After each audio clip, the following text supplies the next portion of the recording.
Hi, everyone. Welcome to the April 2024 Select Board Roundtable. I'm Teresa Flynn. I am the current vice chair. Why don't we quickly go around and introduce ourselves? Michelle Conlon. Beth Cassavant. John Samia. We have an empty seat. We have some two other colleagues. Carlos Garcia will be here in a second. And we invited our town manager, Kevin Mizikar, to join us for our discussion today. So we are sitting in the select board room. It is 6:25 p.m. and we have a 7 o'clock select board meeting. So we're probably going to keep this to hopefully about 20 minutes because we do anticipate people will be coming in. So I think first we just wanted to remind everyone that our annual town election is on May 7th.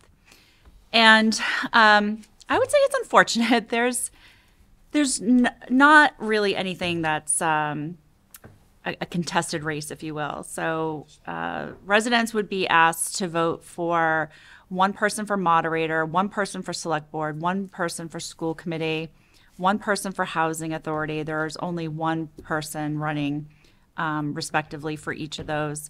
Voting for 3 library trustees for 3-year terms, but there is an open slot for a 1-year vacancy as a library trustee, and there are 2 candidates for that one position. And then you would be asked to vote for your town meeting members in your respective precinct. So as I think everyone's aware, there's essentially a 3-year term, and those are staggered. So at each annual election, there's 8 positions that are up for election or re-election. And only 2 precincts, Precinct 4 and Precinct 6, have contested races for town meeting member. So each of those, there's 8 positions, and Precinct 4 and Precinct 6 each have 9 candidates. Only one precinct, which I think is good, is Precinct 1, which has 1 fewer, so only 7 candidates for 8 positions. And the remaining precincts, there are 8 candidates for 8 positions. So we have been trying over the past few years to have forums and encourage more people to run for town meeting member, and I think we will continue to do that. We talk about how it's a great way to get involved. It's such an important part of our local government. So more to come on that, but regardless, we do hope that everyone will take their civic duty seriously and go out and vote. We know that historically Shrewsbury has a really low voter turnout, and especially I think in a year like this, I'm hoping people will still go. So that will lead us to annual town meeting on Monday, May 20th. So what we wanted to talk about today is what we talked about at our last roundtable. I think one of the biggest articles on our warrant this year is the MBTA Community Zonings Initiative. And we know that people are starting to be more aware. We've done a number of community forums. We are getting questions. So I think like last time, maybe I'll just give, in case anyone is watching this and wants just the Cliff Notes version of what we're dealing with here. The MBTA Community Zoning Initiative is a law. It's under Massachusetts General Law, Chapter 40A, which is our zoning bylaws, or our zoning general laws, and this is Section 3A. It requires MBTA communities to have at least one zoning district in which multifamily housing is permitted by right. MBTA communities include those with an MBTA station, such as a commuter rail or red or green line, and MBTA adjacent communities, which are those that neighbor an MBTA town or city. So there are 177 MBTA communities that are subject to this new law.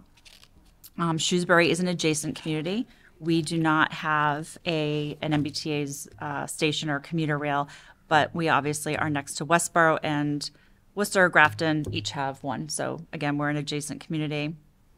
Under the requirements of the law, we're required to provide zoning by right for a minimum of 1,497 multifamily units. We'll talk about that in a little bit more detail, on a minimum land area of 50 acres.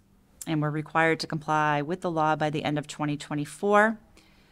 This is under review by the planning department. There is a public hearing this coming Thursday before the finance committee.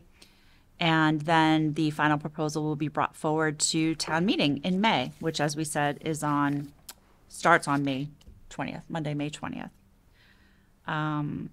So, and again, I think just to round it out, why is this? This is something that a prior administration passed in order to provide more housing in Massachusetts because there is a housing shortage. And with a housing shortage, it jeopardizes economic viability for businesses to have employees have a place to live and work. So, with that said, why is Kevin Mizikar here? We're going to put someone on the hot seat. That's a great question. I think, Kevin, we just wanted to, the way I look at it, and I invite everyone else to comment, we're a board of directors, you're the town manager. And I think the first thing we want to talk about is compliance. I know I've gotten a lot of questions. Why are we doing this? And as the town manager, it was your recommendation that we do pursue compliance. And I think we need to talk about sort of what the facts are. I think it's very clear. I think we're all in agreement. We're not here to lobby for, against. We just want to arm residents and town meeting members with facts. So let's talk about compliance and why you recommended compliance as a course. Yeah, I mean, first and foremost, from my position, right, we are staff working on behalf of the best interests of residents in Shrewsbury and for the board, of course, but we're always looking out for what is in the best interest. We take an oath to swear to uphold the laws of Massachusetts, and this is a valid law.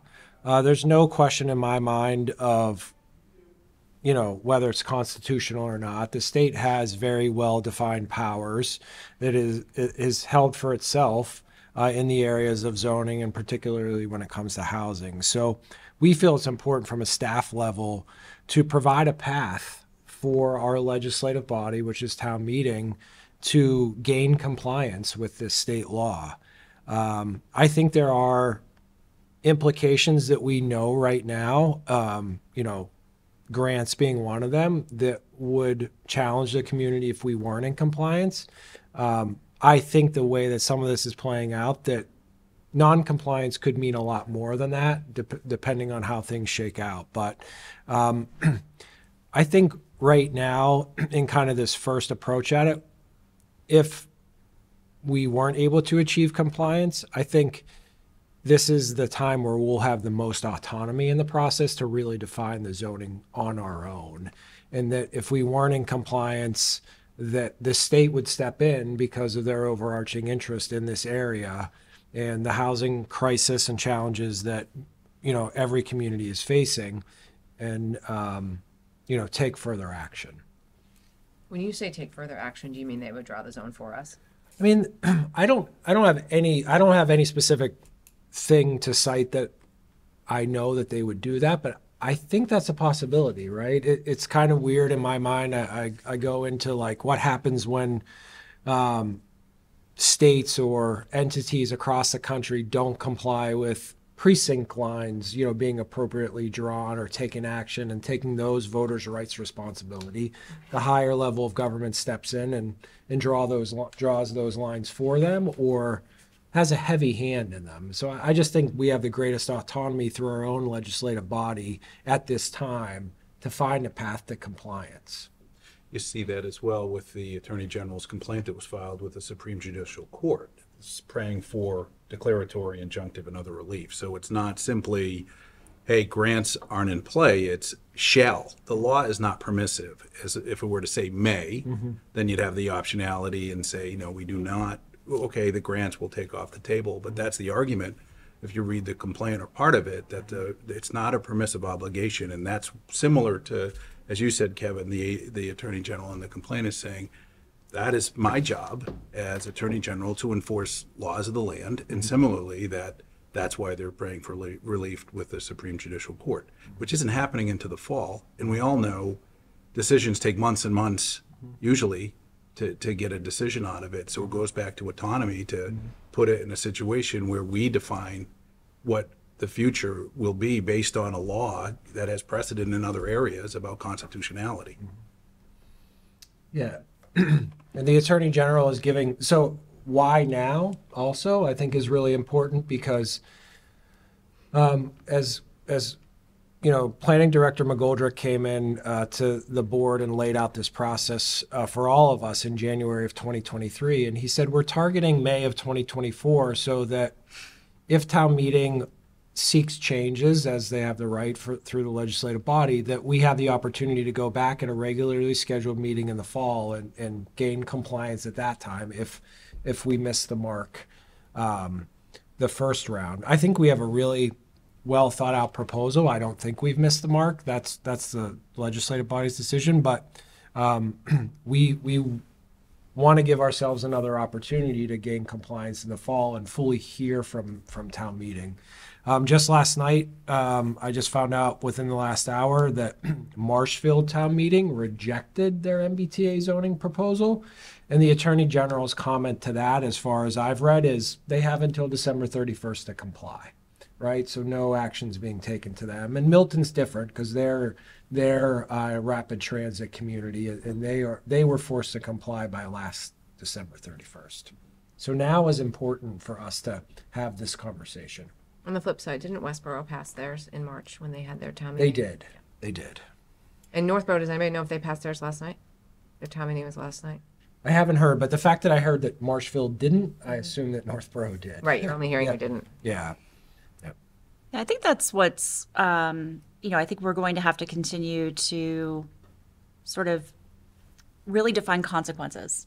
Because again, I think that there are residents that think that this is a choice. And I guess it's choice with anything. This is Massachusetts. Like, there's just so many laws and rules and taxes. It's like, yeah, you could say, I'm not going to wear my seatbelt. I'm not going to pay this tax, but you're going to pay for it one way or another. So I think that's where, we're watching everything happen. We're mindful of what Milton was doing. Maybe, Kevin, talk about it. I don't know if you have this fully fleshed out yet. Say town meeting does approve this zoning change at our town meeting, and say it gets overturned. Like, we're not seeing any indication thus far that we would expect that, but say something happened. At the and then state level? At the state level, and then Shrewsbury zoned for this, and then we find out that we technically didn't have to. What is that process? Well, I think that's really simple. If for some reason it was found in the Milton case or otherwise that this wasn't good law, which I have no reason to believe, I would think that such a ruling would wipe out any local decision immediately that made these decisions specifically under a law that's in place, right? So the principles of law and how that would flow. At minimum, if we had to take action, we can call a special town meeting within 2 weeks, upon 2 weeks' notice, pull the body back together and say this was made in good faith, but ultimately in error that we learned through a subsequent court ruling, and we would, put the zoning back or remove the overlay district. It's not even putting zoning back. This is an overlay district that sits on top of underlying zoning that can be relied upon by a developer in the future. So we would just have to take the overlay district away. What do we think about talking about 1,500 units, 1,500 units, 1,500 units? That's what everyone is talking about. So what we've talked about is that this law does give us the ability to require some mixed use, and that would bring our minimum unit count down to 1,123. So we're going from 1497 to 1,123. And then to your point, Kevin, and maybe you can talk about this a little bit, it is an overlay. So there is some existing housing there already. So if you were to look at telling a resident worst case scenario in terms of what a developer could come in based on this current zone that we're proposing, how many additional units would the town be subject to? So excluding the existing residential developments that's already underneath this proposed overlay, we would see the opportunity for 853 units to be developed there. So keep all the existing residential development there. Look at only what has no development on it and what has a commercial development on it, the Christmas tree shops, and and that would provide for about 853 units on that area. And I know we keep saying we don't have to build it. We just have to, comply with this zoning law. But, we don't know if something would go in there. But I think we know that parcel was recently purchased, the Christmas tree parcel. And my understanding is that there's been some requests for commercial use of a portion of that. So again, you don't know until you know.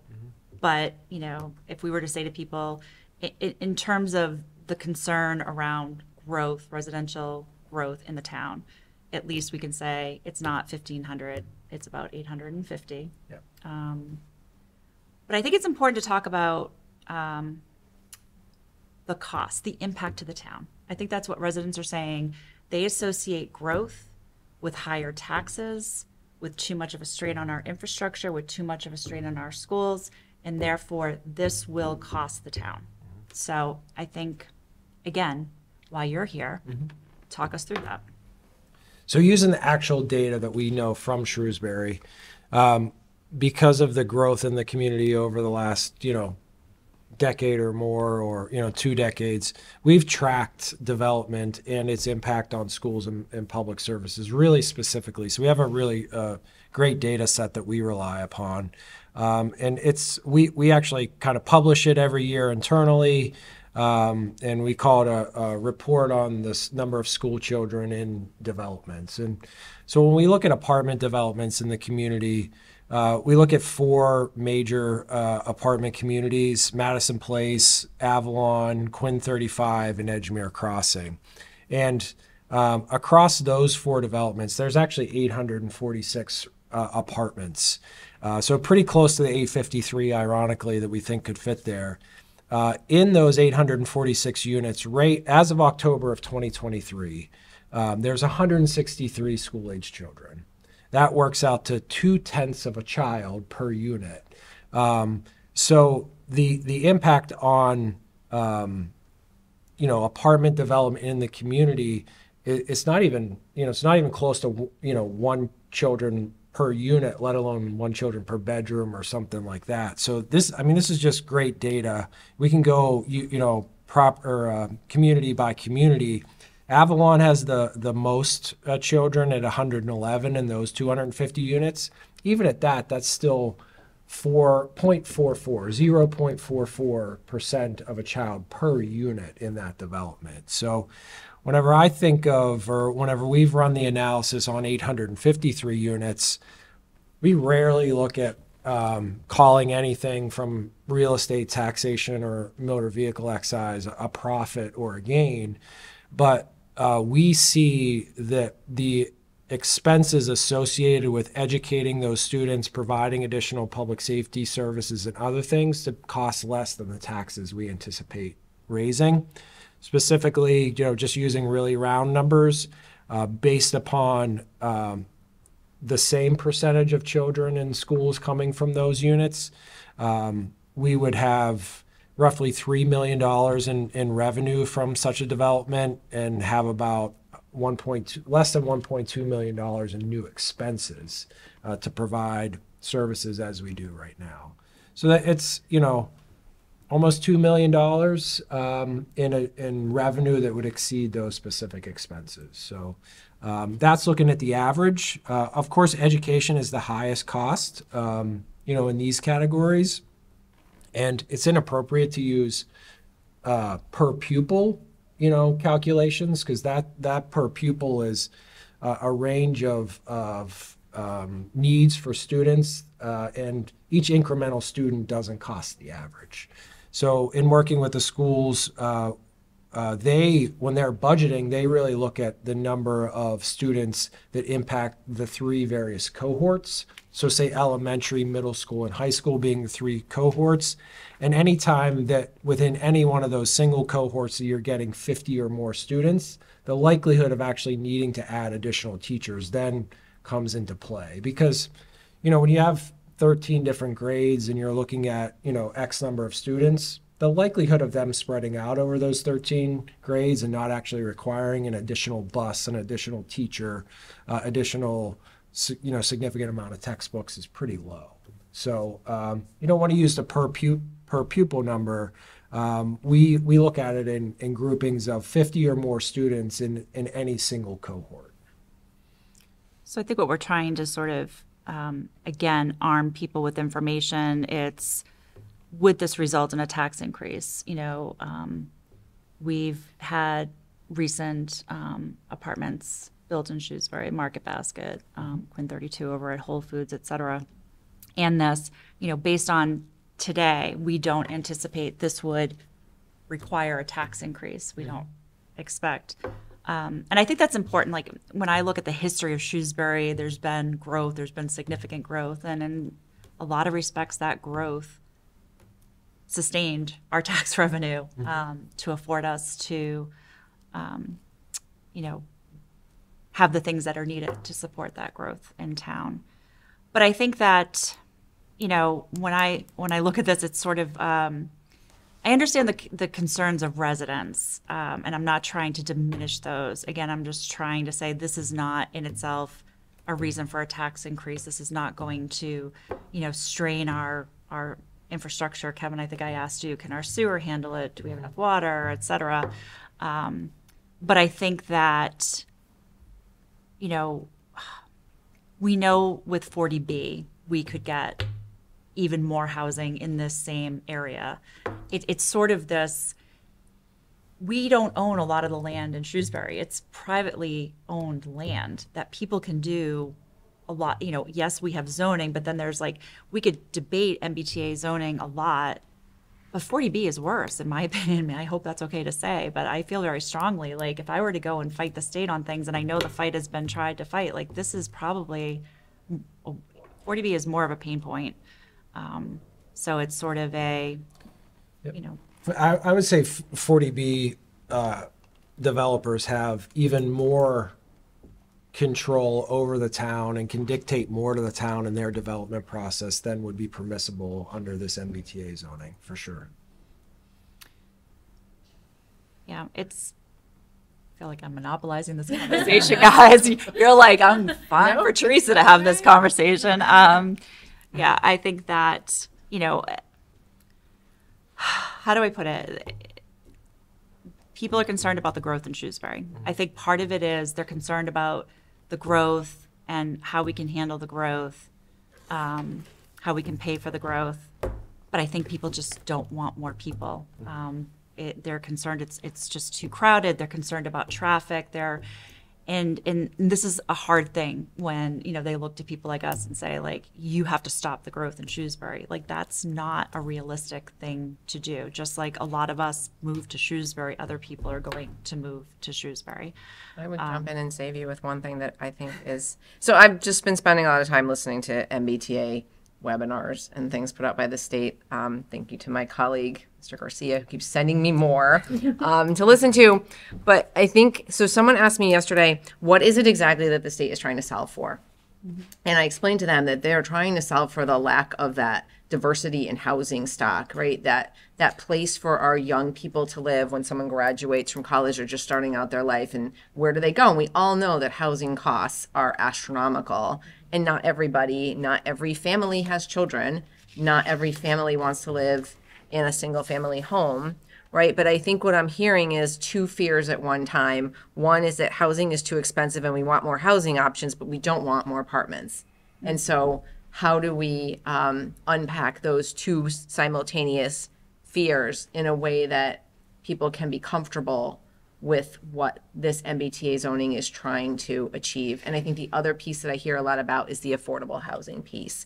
And is this affordable housing? And now I could be completely wrong, but it's my understanding that in Shrewsbury, we require 10% affordable housing when a development is built. Absolutely. And that is still the same under this MBTA zoning overlay. That's right. Okay. And that we will be then looking into an economic feasibility study to possibly allow for 20% affordable. And that 20% affordable could be below the 80% area median income that is typically used to determine affordability. So we as a community are looking, or the town in their proposal is looking to actually do more on the affordable housing front than what is required under MBTA zoning. It is not that it is void of any affordable housing component. Correct. Yeah, so inclusionary zoning, is the term, and we have those bylaws, and it will apply to any development that would occur in the zone that complies with, the MBTA requirements.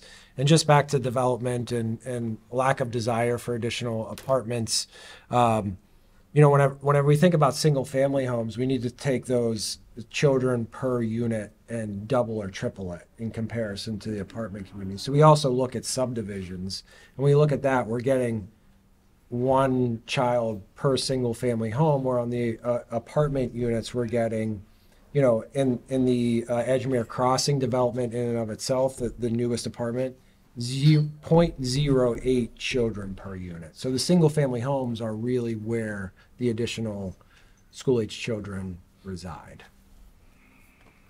Okay. This is really helpful. Yes. Well, thanks for tuning in. We start to have our select board audience coming in, so we'll wrap it up here. But if you are watching this, then again, there is a public hearing on, thank you, April 23rd, 4th, 5th, right? Thursday evening. They're right here. And then there is an in-person drop-in session on May 15th between 6 and 8 p.m. in the town hall.